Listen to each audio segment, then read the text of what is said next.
Hello everyone and welcome back to another tutorial from Finance for Beginners. In this video, I'm going to show you how you can sign up and create a new account on the Cointiply application. So let's get started right away. First of all, open up the Cointiply app on your device, and after you accept the terms and conditions, you will be taken into the sign up page. Here you can simply enter your credentials to start your account. Just enter your first name followed by your preferred username and then type in your preferred email address within the email box.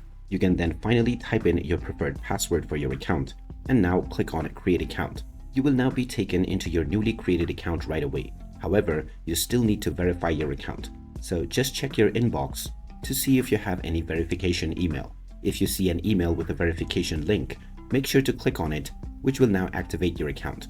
So there you have it. That is how easy it is to sign up and create a new account on the Cointiply application. If you find this video helpful, don't forget to hit that like button and subscribe to our channel for more useful tips and tutorials. Thanks for watching, and I will see you again in the next one.